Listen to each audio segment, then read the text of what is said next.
Episode start होता है तो लुयान इन लोगों को योंगडू में ऐसी जगह ले आता है जहाँ पर इन्हें कोई भी न ढूंढ सके। दंदन जैसे ही लुयान के रूम में आती है उसके लिए खाना लेकर, तो वो बैठकर सो रहा होता है। लुयान ने अपनी काफी एनर्जी लगाई होती है, इसी वजह से उसकी तबीयत अभी तक ठीक नहीं होती। दंदन सोचती है कि वो अपनी एनर्जी इसे देगी तो शायद इससे कोई फर्क पड़ेगा। जैसे ही वो उससे एनर्जी देने लगती है तो दंदन की खुद की तबीयत खराब होने लग जाती है। उसे समझ नहीं आता कि आखिर इसकी एनर्जी में क्या प्रॉब्लम हो गई कि इतने में ही लुयान उठ जाता है। लुयान जैसे ही दंदन के बालों में हेयर पिन देखता है तो उसे याद आ जाता है क्योंकि उसका मैसेज जो उसने दंदन के लिए भेजा था वो अभी भी उस पिन के अंदर मौजूद है।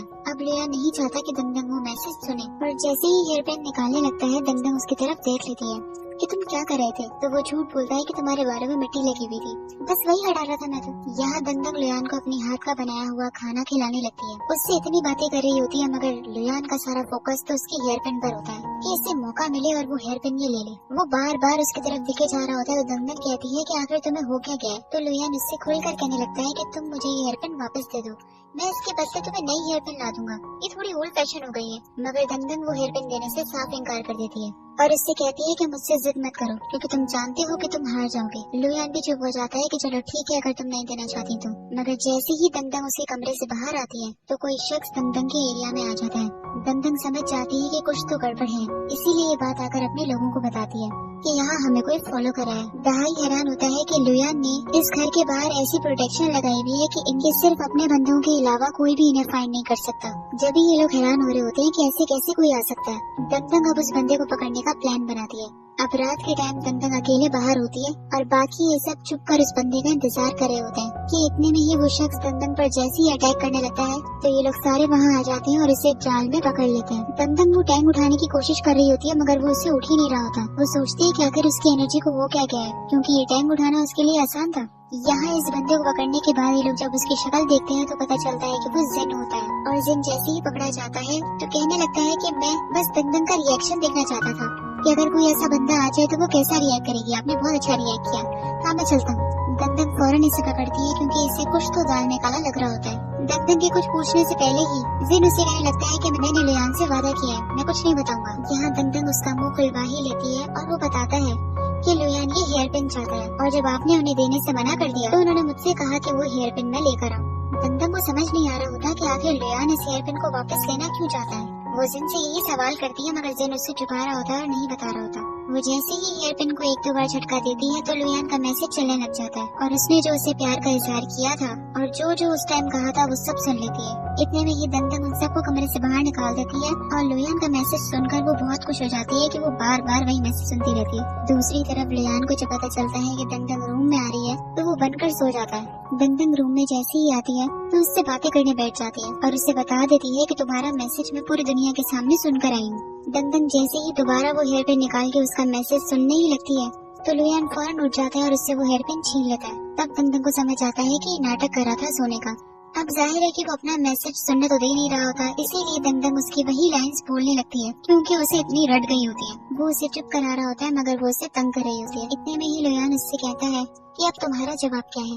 जब वो जवाब देने में थोड़ी देर कर रही होती है तो उससे कहता है कि तुम्हारी खामोशी को मैं हाँ समझूं। दंदन उसे दबे लफ्जों में अपना जवाब दे देती है कि हम दोनों ने एक दूसरे से वादा किया था कि हम जिंदगी भर एक दूसरे के साथ रहेंगे। अगर तुमने ये वादा तोड़ा तो मैं तुम्हें अपने स्ट्रॉन्ग होल्ड में कैद कर लूंगी। दंदन तो वैसे ही उससे मोहब्बत करती है, इसीलिए उससे कहती है कि जब से तुम मेरी जिंदगी में आए हो मैं खुश हूँ और अब मैं अकेली भी नहीं हूँ। लुयान को जैसे ही उसका जवाब मिलता है तो वो उसकी तरफ आने लगता है और उसे किस करने ही लगता है कि इतने में ही दंदन का फादर रूम में आ जाता है। लुयान उसके फादर को चीफ कह रहा होता है, इसीलिए दंदन कहती है कि तुम भी अब इन्हें फादर ही बुलाओगे। मगर दंदन का फादर साफ इनकार कर देता है कि लुयान तो 3000 साल बड़ा है मुझसे, ये तो मेरा फादर है। वो दंदन से कहता है कि तुम्हारी वैसे भी इसके साथ डिवोर्स हो चुकी है तो अब चलो तुम इसके साथ नहीं रुकोगी। मगर दंदन साफ कह देती है कि वो डिवोर्स लेटर फेक थे। दंदन का फादर जिद में आ जाता है और बार बार दंदन को चलने का कहता है। दंदन अपने फादर की बात तो मान लेती है मगर उसका दिल बिल्कुल नहीं होता लुयान को छोड़ के जाने का, इसीलिए वो जाने से पहले उसे हक करती है, उसके बाद जाती है। दूसरी तरफ दंदन का फादर जेलस हो रहा होता है लुयान से क्योंकि दंदन लुयान को ज्यादा इम्पोर्टेंस दे रही होती है। साथ ही साथ दंदन ने उसके फादर को पैसे दिए होते हैं मगर वो भी सिर्फ लुयान के लिए दवाई लाने के लिए। यहाँ पता चलता है कि दंदन की एनर्जी इतनी कम क्यों हो रही है क्योंकि जुरम ने दंदन के अंदर भी वो स्पिरिचुअल बॉम्ब डाल दिया होता है। यहाँ दंदन का फादर जैसे ही दवाइयाँ लेके जाने लगता है तो उसे कुछ लोग नजर आते हैं गेम खेलते हुए, तो वो भी उनके साथ बैठकर गेम खेलने लगता है और इसी दौरान जूरंग को दंदन का फादर नजर आ जाता है। लुयान ने तो घर पर प्रोटेक्शन लगाई भी होती है कि कोई भी इन लोगों को नहीं ढूंढ सकता, मगर जूरंग को लुयान का पता ढूंढने का रास्ता मिल जाता है और वो है दंदन का फादर। दूसरी तरफ दंदन जब लुयान के लिए खाना बना रही होती है तो इतने में उसको चक्कर आने लग जाते हैं। उसे समझ नहीं आ रहा होता कि उसकी एनर्जी इतनी कम क्यों हो रही है, और इतने में ही वो दोबारा चकराकर जैसे ही गिरने लगती है कि लुयान उसे संभाल लेता है। जब वो दंदन को इतना वीक देखता है तो उसे अपनी एनर्जी देने लगता है, मगर तभी लुयान को पता चलता है कि स्पिरिट वॉर्म दंदन की बॉडी में मौजूद है। वो स्पिरिट वॉर्म दंदन की एनर्जी को कम कर रहा होता है, इसीलिए लुयान उसे अपनी एनर्जी देता है, मगर ऐसा करने से लुयान भी कमजोर हो रहा होता है। उसकी एनर्जी कोर पर फर्क पड़ रहा होता है। साथ ही साथ जैसे ही दंदन ठीक होती है तो लुयान को कोई खतरे का एहसास होता है, इसीलिए वो बाहर चला जाता है। जैसे ही लुयान बाहर आता है फाइनली उसकी मुलाकात जूरंग से हो जाती है। जूरंग तो इसी मौके की तलाश में था। वो जानता है कि लुयान अभी बहुत वीक है क्योंकि उसने अपनी एनर्जी काफी जगहों पर लगाई है। जूरंग कहता है कि तुम्हें अपनी एनर्जी दंदन पर वेस्ट नहीं करनी चाहिए, क्योंकि उसने दंदन के अंदर एक नई तरीके का स्पिरिट वॉर्म डाल दिया होता है जो दंदन की बॉडी से कनेक्ट हो जाता है। अगर उस स्पिरिट वॉर्म को कुछ हुआ तो दंदन भी नहीं बचेगी। जूरंग कहता है कि वो वॉर्म इसके हुक्म पर कभी भी दंदन की सारी एनर्जी अपने अंदर ले सकता है। जूरंग की ये बातें सुनकर लुयान का खून खोलने लग जाता है, और जैसे ही वो जूरंग पर अटैक करता है तो जूरंग को कुछ नहीं होता, मगर जब जूरंग लुयान पर अटैक करता है तो लुयान का खून निकलने लग जाता है। इतने में लुयान की मदद करने के लिए दंदन का फादर भी आता है, मगर जूरंग उसे एक ही झटके में उठाकर फेंक देता है। जूरंग तो यहाँ आया ही इसलिए होता है ताकि वो लुयान का एनर्जी कोर ले सके, और उससे कहता है कि अब तो एनर्जी कोर काफी डैमेज हो चुका है, लाओ उसे मेरे हवाले कर दो। मगर लुयान साफ इनकार करता है कि 3000 साल पहले भी मैंने बगैर एनर्जी कोर के तुम्हारा सामना किया था और अभी भी मैं हार नहीं मानूंगा। दंदन तो बेहोश होती है, इसीलिए उसे लुयान की सिचुएशन का मालूम नहीं होता। इतने में जूरंग जैसे ही लुयान की तरफ आने लगता है और उसे नुकसान पहुंचा रहा होता है तो दंदन का फादर फिर आ जाता है और वो अपनी स्किल से जूरंग के इर्द गिर्द ऐसा दायरा बना देता है ताकि वो बाहर ना आ सके। मगर जूरंग बहुत चालाक होता है, वो स्पिरिट वॉर्म को कंट्रोल करने का मंत्र पढ़ने लगता है, जिससे वो दंदन की सारी एनर्जी अपनी तरफ लेने लगता है और दंदन को तकलीफ होने लगती है। दंदन की चीखने की आवाजें जब लुयान के कानों में आती है तो अब वो परेशान हो जाता है और जूरंग पर चिल्लाता है कि मैं तुम्हें एनर्जी कोर देने के लिए तैयार हूँ, बस तुम दंदन और इन सबको छोड़ दो। मगर जूरंग कहता है कि तुम आखिर होते कौन हो मेरे साथ डील करने वाले। जूरंग का कोई इरादा नहीं होता दंदन और लुयान में से किसी को भी छोड़ने का, इसीलिए वो लुयान की बॉडी में हाथ डालकर खुद एनर्जी कोर निकालने लगता है, मगर बैकफायर हो जाता है। लुयान अपनी पावर के जरिए उसे तलवार मार देता है और उससे कहता है कि तुम्हें क्या लगता है जैसा तुम चाहोगे वैसा होगा। जूरंग का पूरा हाथ जलने लग जाता है, इसी वजह से वो वहाँ से गायब हो जाता है। उसके जाते ही दंदन की तकलीफ भी कम होती है, मगर लुयान वही बेहोश हो जाता है। दूसरी तरफ ये लोग लुयान के उठने का इंतजार कर रहे होते हैं। लुयान ठीक होता है, बस उसे थोड़े रेस्ट की जरूरत होती है। इतने में जैसे ही लुयान होश में आता है वो फौरन दंदन को बिठाता है और उसके अंदर वो वॉर्म चेक करने लग जाता है कि आखिर कौन से नए तरीके का कीड़ा जूरंग ने दंदन के अंदर डाला है, और सबको बता देता है कि ये वॉर्म दंदन की बॉडी से कनेक्टेड है। अब इन लोगों को जल्द से जल्द कोई तरीका ढूंढना होगा ताकि वो वॉर्म दंदन की बॉडी से बाहर आ सके और दंदन ठीक हो सके।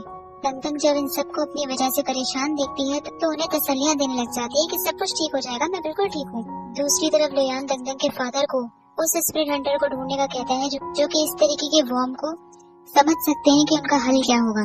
ये खुद जाकर तो उस स्पिरिट हंटर को नहीं ढूंढ सकता, इसीलिए ये दंदन के फादर से कहता है कि आप ढूंढे, क्योंकि मुझे दंदन को प्रोटेक्ट करना है। दूसरी तरफ लुयान दंदन की तरफ आता है और उसके हेयर पिन में कोई एनर्जी डाल रहा होता है। जैसे ही जिन कमरे में आता है तो इससे ऐसा लगता है कि लुयान अपने आप को इस पिन से मारकर एनर्जी को दंदन के हवाले कर रहा है, मगर लुयान उसे समझाता है कि दंदन की सारी एनर्जी वो जूरंग ले रहा है। ऐसे में अगर मैं एनर्जी को दंदन को देता भी हूँ तो भी वो उसकी सारी एनर्जी ले लेगा। लुयान ने दंदन की पिन में ऐसा मैजिक डाला होता है कि जब जब उसकी एनर्जी जूरंग लेगा लुयान को इस चीज का एहसास हो जाएगा।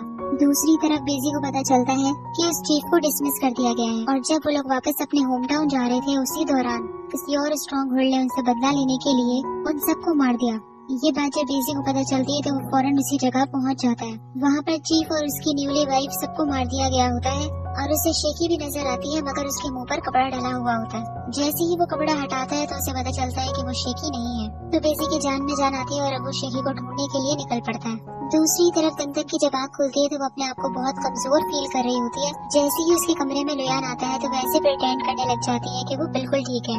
जिन दंदन की इतनी खिदमत करा होता है, उसे अपने हाथों से खाने खिला रहा होता है, तो उसे डांटती है कि मुझे कुछ नहीं हुआ है, तुम तो मुझे ऐसे ट्रीट कर रहे हो जैसे कि मैं प्रेग्नेंट हूँ। और लियान से उसकी शिकायतें कर रही होती है कि इतने में बिजी लोगों को वही मैसेज पहुंचा देता है कि वो शेकी को ढूंढने के लिए जा रहा है। साथ ही साथ दंदन का फादर उसकी तरफ आता है और उससे कहता है कि उसने स्प्रेड बॉम्ब को खत्म करने का तरीका ढूंढ लिया है। और यही एपिसोड खत्म हो जाता है। तो आप लोग मुझे बताइए, आप लोग एपिसोड कैसी लगी। गाइस, सब्सक्राइब करना ना भूलिए और लाइक भी जरूर कीजिए। Thank you so much.